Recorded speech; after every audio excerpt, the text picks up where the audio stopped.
하나님의 말씀은 사도행전 제4장 1절에서 22절까지 말씀입니다. 저와 함께 교독합니다.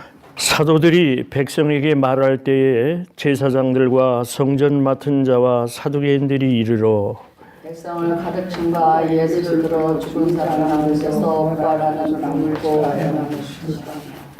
저희를 잡음의 날이 이미 저문 거로 이튿날까지 가두었으나 말씀을 들은 사람 중에 믿는 자가 많으니 남자의 수가 약 5천이나 되었더라. 이튿날에 관원과 장로와 서기관들이 예루살렘에 모였는데 대제사장 안나스와 가야바와 요한과 야사사와 및 대사장의 군중이 다 참여하여 사도들을 가운데 세우고 묻되 너희가 무슨 권세와 네 이름으로 이 일을 행하였느냐. 이에 베드로가 성령에 충만하여 가로되 백성의 관원과 장로들아 만일 병인에게 행한 착한 일에 대하여 이 사람이 어떻게 구원을 얻었느냐고 오늘 우리에게 질문하면 너희와 모든 이스라엘 백성들은 알라. 너희가 십자가에 못 박고 하나님의 죽은 자 가운데서 살리신 나사렛 예수 그리스도의 이름으로 이 사람이 건강하게 너희 앞에 섰느니라. 이 예수는 너희 건축자들의 버린 돌로서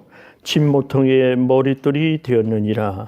다른 이로서는 구원을 얻을 수 없나니 천하 인간의 구원을 얻을 만한 다른 이름을 우리에게 주신 이 없음이니라 하였더라. 저희가 베드로와 요한이 기탄 없이 말함을 보고 그 본래 학문 없는 범인으로 알았다가 이상히 여기며 또 그 전에 예수와 함께 있던 줄도 알고 병나은 사람들이 그들과 함께 섰는 것을 보고 팔리라는 말을 받은지라.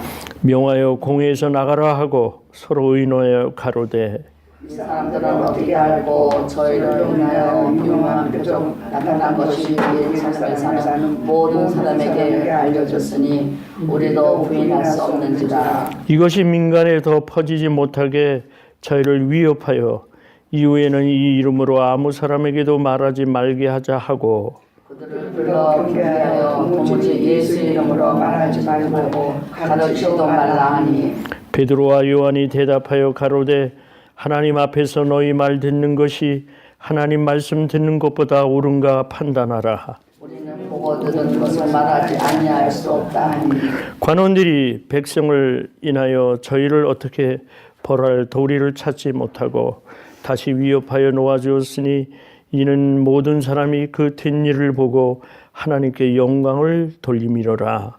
이 표적으로 병 나은 사람은 40여세나 되었더라. 아멘. 오늘 병 나은 자로 인하여 복음 안에서 우리에게 주는 교훈이 무엇인가 하는 것을 우리가 객관적인 눈으로 한번 살펴볼 수 있는 시간으로 오늘 만들고 싶습니다. 이 세상은 다 신앙적인 세상입니다. 그래서 하나님이 세상을 창조하신 이래로 우리는 하나님의 은혜 가운데서 삽니다. 사람은 보통 두 가지 은혜를 우리가 받고 사는데 하나님으로부터 나오는 구원의 은혜를 가지고 한 개인이 하나님께 구원받은 하나님의 백성에 대해서 감사하며 은혜를 입은 자가 됩니다. 그 다음에 하나님은 또 보편적인 은혜를 내려주셔요. 이 세상에 살아갈 수 있도록 하늘에서 비를 내리고 태양을 비추고 적절하게 모든 자연이 살 수 있도록 하나님의 보편적인 은혜 가운데서 특별히 구속받은 우리 은혜 받은 자들이 마음껏 살아가고 있습니다. 근데 영적 세계를 보면은 이 세상은 두 가지 삶에 우리가 있다는 거예요. 선악간에 우리들이 살아가고 있다는 거예요. 그러니까 하나님 편에서 구원받은 하나님의 백성으로 성령의 충만함을 입고 이 세상을 살아가는 부류가 있는가 하면은 사단이 꼭 역사에서 사단이 그렇게 살지 못하도록 방해하는 이 세계 중에 우리는 지금 살아가고 있는 겁니다. 그래서 오늘도 보면은 이 일로 인하여 3장에서 보았듯이 나면서부터 안진병이 된 자를 고치는 놀라운 사건이 있는 것으로 보고 이 모든 그 예루살렘에 있는 모든 사람들이 놀랐습니다. 그래서 이것이 하나의 사건이 돼가지고 이제 이 사건의 이야기가 퍼져서 모든 사람들이 이제 많은 말이 오고 가고 있을 때에 이제 이를 통해서 사도들이 예수 그리스도의 복음을 전하는 계기가 되었습니다. 부활하는 도를 전했다. 오늘 우리들은 무엇을 전해야 되느냐면 예수님의 부활 승천하시고 또 우리도 예수님을 따라 부활할 것이라 하는 앞으로의 이 부활의 신앙을 갖는 것이 최고의 신앙인 겁니다. 복음을 백성에게 전하는 것이 1절, 2절이라면 3절부터 오늘 마지막 읽은 22절까지는 복음이 바로 전파되는 때에 사탄은 그것을 방해합니다. 사탄은 싫어합니다. 그러니까 지금 이 세상에 사는 것은 우리가 복음을 전하는 일에 있어서 반드시 사탄이 역사한다는 거예요. 그것을 우리가 보편적으로 알고 살아야 될 거예요. 그래서 선악간의 싸움을 우리는 계속하고 있는 겁니다. 왜냐하면 영적 세계에 살고 있기 때문에. 그래서 우리가 제 만물의 마지막에 가까웠으니 모든 사람이 정신을 차리고라고 하는 복음의 말씀을 기억합니다. 주님이 오실 날이 멀지 않았다는 거예요. 그래서 예수님을 기다리는 마음으로 정신 차리고 살으라는 거예요. 영적으로 깨어 있으라 그 말씀이에요. 이것이 2000년 전의 사건이지만은 오늘 우리에게 주는 그런 복음의 사건의 내용은 똑같습니다.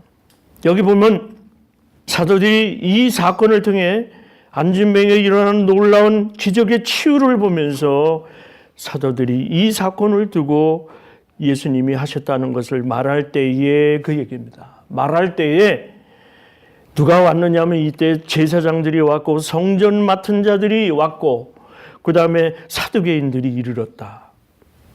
이 당시의 사회는 크게 나누어서 세 부류가 있었습니다. 네 부류라고 할까요? 예수님을 믿고 복음 안에서 살고자 하는 기독교인들이 있는가 하면은 종교적인 힘을 빌려서 로마의 통치와 억압에서 벗어나려고 하는 열심당원들의 파가 있었습니다. 정치적인 세력들이에요. 그 다음에 사두개인들이 있었습니다. 사두개인들은 보자면은 그 당시에 조금 귀족층이라 할까요? 이 사람들은 예수님의 부활을 믿지 않아요. 그 부활을 한다는 건 예수님도 부활하시지만 우리도 고린도서에 보면 잠시 무덤에 들어갔다 예수 오실 때에 그 무덤을 열고 우리가 예수 영접하기 먼저 죽은 사람, 또 살아서 죽은 사람, 살아있을 때 예수님이 오실 때에는 살아있는 우리 생명체가 예수님을 맞이하는 변형된 형체로 주님을 맞는다. 그렇게 고린도서에는 우리에게 가르쳐주고 있어요. 이 사두개인들은 부족함이 없는 것 같아요. 좀 귀족층 같아요. 그러니까 내세를 이들은 그렇게 귀하게 여기지 않은 부류였습니다. 또 한 적이 있었습니다.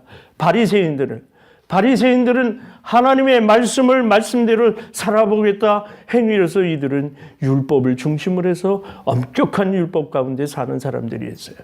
예수님이 오셨을 때 예수님이 가장 이들을 현란하게 비판하셨어요. 이런 네 부류의 열심당원이 있었고 기독교인들이 있었고 사두개인들이 있었고 또한 바리새인들이 그 로마의 통치를 가지는 이 유대 민족에게는 그 네 파가 크게 사회를 구성하고 있었습니다. 자, 사단의 역사라는 것은 복음이 전해지는 곳은 어떻든 더 이상 복음이 전해지지 않도록 이들은 그 가운데서 사단의 역사를 하는 거예요. 여기 본문을 보니까 권력 있는 사람들이 몰려든 거예요. 그 사도들이 복음 전하는 것을 싫어해서 제사장들이 왔고 성전 맡은 성전에서 일하는 사람들이 왔고 사두개인들이 이르러서 백성을 가르치는 것과 예수를 들어 죽은 자 가운데서 부활하는 도 전하는 것을 싫어했다. 그래서 그 종교적인 이름으로 핍박을 하는데 이들을 이제 잡아다가 성전에다가 가두었습니다.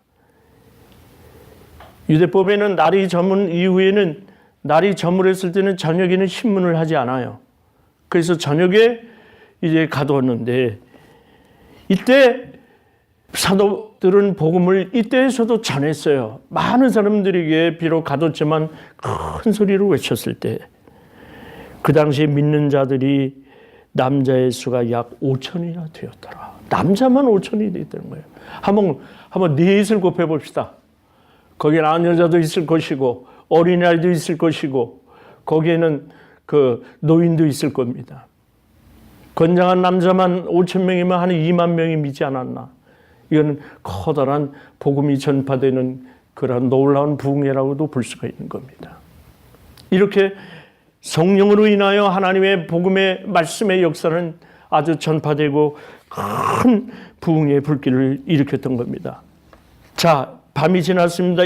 이튿날이 됐는데 여기에 그 당시에 종교적인 권력, 정치적인 권력을 가진 모든 문중들이 다 모였다고 그랬어요.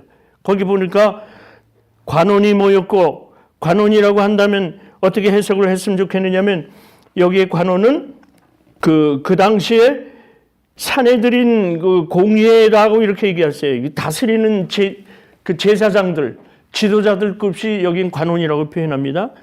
장로는 오늘날의 장로님들하고는 조금 차원이 달라요. 이때 장로는 모세가 그 율법을 가지고 재판을 할 때 그때 함께 수고했던 그 재판에 관여했던 장로들의 세력들이에요. 그 급들이라고 말할 수 있어요. 율법을 가지고 하는 사람들, 그 다음에 서기관들이 모였어요. 율법에 해석하는 사람들이죠. 그러니까 교권주의자들이라고 볼 수 있습니다. 성경에 있는 내용을 그걸 가지고 잣대를 들이대는 사람들이에요. 이 서기관들이 예루살렘에 모이는데 거기 또 다른 문정들이 왔어요. 대제사장 안나스, 가야바, 요한, 알렉산더 대제사장의 문정이 다 참여했다는 것은 영적인 관점에서 보면은 예수 부활을 부인하려고 하는 모든 세력가들이 종교적인 어떤 재판이라 할까, 소위 말하는 사내들인 그 당시 최고의 율법기관인 사내들인 공회에서 다 모였다는 거예요.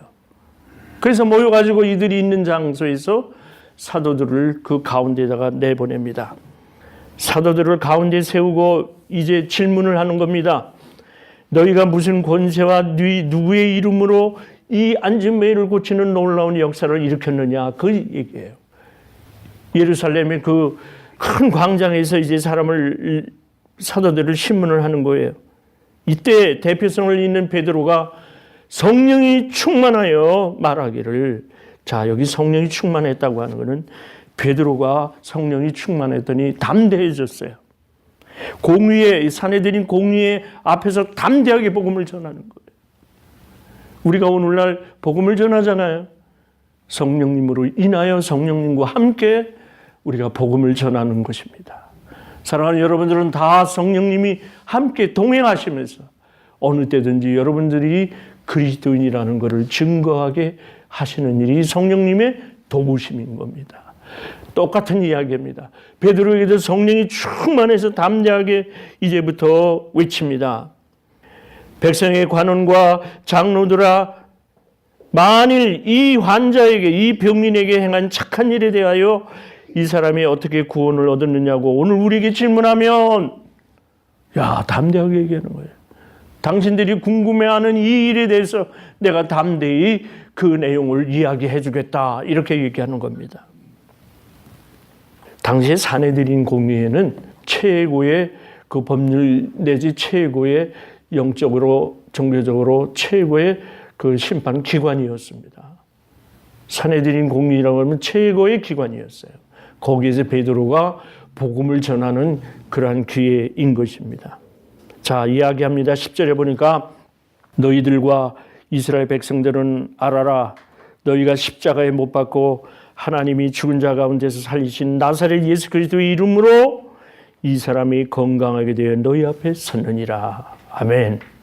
예수 이름으로 건강하게 되었다. 오늘 우리에게도 모든 삶의 원천은 성령님이 도우시고 성령님이 인도하심 속에 신앙의 길을 걷는 여러분들에게는 오직 예수 그리스도의 이름으로 살아가시는 것으로 믿으시기 바랍니다. 우리가 살아가는 건 오직 예수 이름으로 살아가는 겁니다. 예수님이 이 땅에 오셔서 행한 일 중에는 복음을 전하시고 복음을 또 가르쳐 주시고 또 한 가지 하셨는데, 많은 아픈 자들, 병자들을 그 병에서 놓이게 하는 일을 예수님이 하신 일이, 이제 예수님이 승천하시어 보좌 우편에 계실지라도 이 땅 위에 성령을 보내주시어 사람들이 그 고통 중에서 해결하는 일을 오늘도 행하신 일입니다. 여러분, 우리 사람이 살아가는 데 있어서 아픈 것만큼 힘든 일이 없어요. 이 병만큼 힘들게 하고 고독하게 하고 병만큼 어렵게 만드는 게 없습니다. 환자 본인도 아프지만은 환자를 둘러싸고 있는 가족도 아픈 거고, 또 그와 함께 사랑하는 모든 사람들이 그 아픈 사람 한 사람을 놓고 주변은 모두가 그 아플 때까지 슬픔을 나누는 겁니다. 이게 비극이고, 이게 하나님이 보실 때는 슬픔의 일이기 때문에 예수님도 오셔서 제일 먼저 아픈 자들을 해결해 주신 것이라고 믿습니다. 우리가 사람이 살아가는데 가장 예민한 문제고, 병 없이 건강하게 산다는 것, 이거는 축복인 겁니다. 잠언 18장 14절, 그래서 사람의 심령이 그 병을 능히 낫게 하려니와 심령이 상하면 누가 그것을 일으키겠느냐. 잠언에서도 얘기했습니다. 사람이 살아가는 육신의 건강은 심령에서부터 온다는 것, 마음에서부터 온다는 거기 때문에 항상 예수 그리스도의 성령의 은혜로 우리는 충만하게 살아야 할 이유가 있는 겁니다. 이 병 나은 자의 교훈을 우리가 배울 때, 이 병 나은 사람을 놓고 이 사건을 일으켰을 때, 이 사건은 엄청난 사건인 겁니다. 오늘날도 많은 선교지에서, 오늘날도 때로는 하나님의 기적과 같은 역사가 병 나는 일이 상당히 많이 일어나고 있습니다. 사람들은 기적이라고 봅니다. 사람들은 이것을 이적이라고 봅니다. 그러나 하나님 앞에서는 이것은 사람이 볼 때 기적이지만 하나님 앞에서는 순수한 은혜라는 겁니다. 그래서 이 이야기를 해주는 겁니다. 예수 이름으로 이 사람이 건강하게 되어 너희 앞에 섰다. 여기 다른 군더더기 말이 없어요. 우리가 여기서 보면은 이 복음 전하는 것은 밤사이에 5,000명이나 구원받았다고 하는 것은 아무리 복음이 위협을 당해도, 복음이 전하는 일이 위협을 당해도 도리어 복음은 더 잘 전파된다는 역사라는 겁니다. 이건 하나님의 일이라는 겁니다. 오늘도 그렇습니다. 아무리 핍박을 해도 복음을 전하는 일에는 하나님께서 치실 일이 없는 거예요. 그래서 정신을 차리고 살아나는 거예요, 이 땅에서. 1800년도에 이런 미국의 사건이 있었습니다. 뭐 큰 사건보다도 하나 예인데, 어느 청년이 취업을 하기 위해서 회사를 들어갔습니다. 들어갔는데 그 회사는 무슨 회사냐면은 통신회사에 들어갔어요. 옛날에 통신이 뭡니까? 모스부호 안에 뚜뚜뚜뚜뚜 하는 그런 것을 하는 회사인데, 사무실에 들어가 봤더니 굉장히 소란하고 그냥 뭐 요란합니다. 떠들썩하고, 그 다음에 통신 뭐 주고받는 소리가 참 시끄럽지 않겠어요? 그래서 이제 신청한 사람들이 채용되기 위해서 쭉 나란히 앉아 있습니다. 그런데 갑자기 한 청년이 뛰어나가는 거예요. 뛰어나가더니 거기 사무실의 문을 열고 들어갑니다. 그래서 한참 만에 나옵니다. 나오는데 그 채용을 맡아서 책임진 한 사람이 따라 나오면서 이렇게 얘기를 하는 겁니다. 오늘 우리 회사에 취업을 하기 위해서 오신 여러분들, 이제 우리는 더 이상 사람을 뽑지 않습니다. 이렇게 말하는 겁니다. 그래서 사람들이 궁금해서 묻습니다. 언제 우리를 불러주셨나요? 언제 우리를 면접이라고 하는 기회를 주셨나요? 이렇게 사람들이 의아해서 물었습니다. 이때 그 담당관은 얘기합니다. 여러분들이 앉아 계시는 동안에 한 사람이 뛰어들어왔습니다. 그 사람은 우리가 모스부호로 이미 전신을 전하는 것을 듣고 뛰어들어왔습니다. 다른 사람은 몰랐다는 거예요.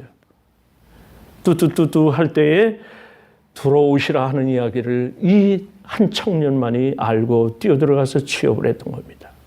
우리에게 주는 귀한 교훈이 있습니다. 이것은 이 시대를 살아가되 하나님께서 우리에게 주시는 그러한 말씀의 뜻이 무엇인가 성경을 통해서 배우고, 우리가 교회 생활을 하면서 어떻게 살아야 할 것인가, 에베소 5장 15절에 있는 말씀대로 어떻게 살아야 하는 것인가, 지혜 없는 자 같이 말고 지혜 있는 자 같이 해서 세월을 아끼며 살아가야 할 이유가 있는 겁니다.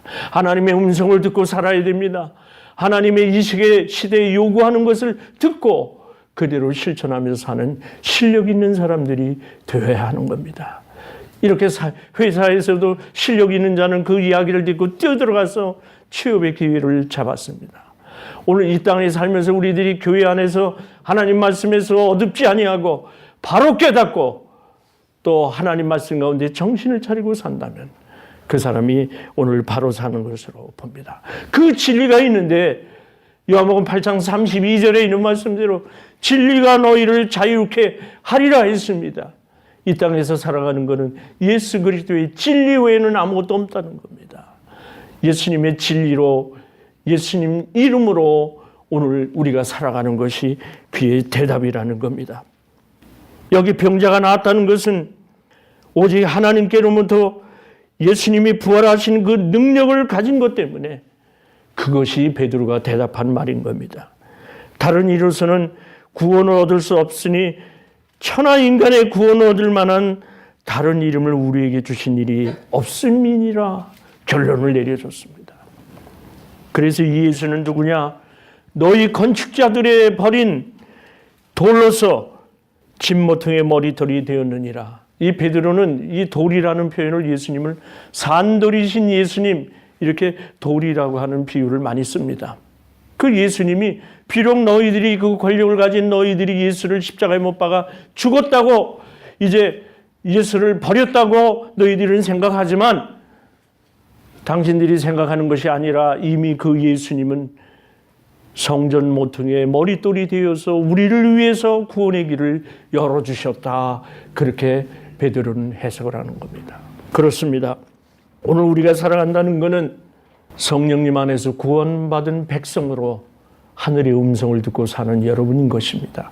그렇기 때문에 병든 자가 나을 수 있다고 하는 이 사건은 사건으로 끝나는 게 아니라 살아계신 하나님이 영생과 생명으로 오늘도 나을 자에게는 낫게 하시고 깨닫는 자에게는 깨닫게 하시는 오늘 성령님의 역사로 예수님의 구원의 역사로 그 부활에 참여하기를 기다리는 우리에게 우리 하나님께서는 그 선물로 병든 자가 낫는 역사를 통해 우리에게 교훈으로 알려주신 것입니다.